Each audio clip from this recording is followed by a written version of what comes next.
समीर, क्या, क्योंकि एक डॉक्टर हर्षवर्धन ने ये बात कही है कि लोगों को घबराने की जरूरत नहीं है, सरकार कदम उठाएगी, और क्या क्या बात हुई और क्या तैयारी की जा रही है?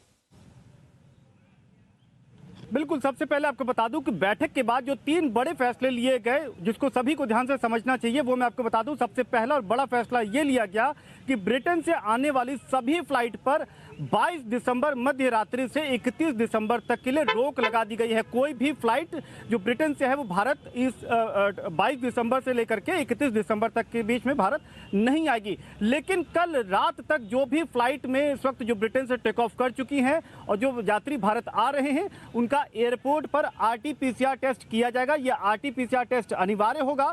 रिपोर्ट अगर पॉजिटिव आती है तो इंस्टीट्यूशनल क्वारंटीन भेजा जाएगा यात्री को, और अगर रिपोर्ट नेगेटिव आती है तो उसके बाद भी उस पैसेंजर का फॉलो अप चेकअप वगैरह होता रहेगा, क्योंकि ये भी पाया गया है कि 3 से 5 दिन लगते हैं ये सिम्टम्स निकल करके आने में, जो कोरोना का नया जो स्ट्रेन वायरस कहा जा रहा है।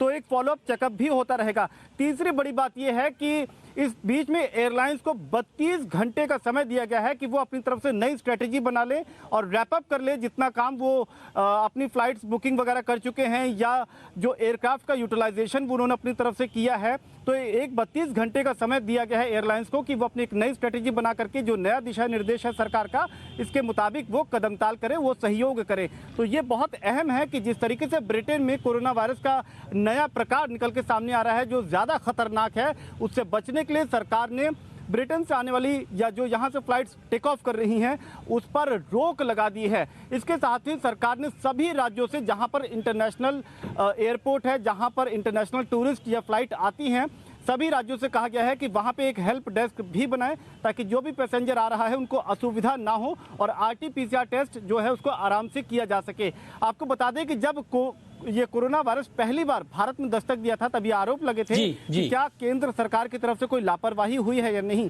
इस बार ऐसी कोई आरोप ना लगे और सरकार पहले से ही तैयार रहे, इसके लिए ये एक बड़ा कदम सरकार ने उठाया है। और ये भी देखा जाएगा कि ये जो 7 दिन का समय होगा, 9 दिन का समय, इसमें जो कोरोना वैक्सीन है वो कितनी प्रभावकारी हो पाती है, जो नए प्रकार का कोरोना वायरस इस वक्त निकल करके सामने आया है ब्रिटेन में। तो ये एक बड़ा डेवलपमेंट है इस दिशा में, जिसमें सरकार अपनी तरफ से प्रिकॉशनरी या एहतियात कदम लगातार उठा रही है। जी ओके जी, बहुत शुक्रिया सबीर आपका इस पूरे अपडेट के लिए।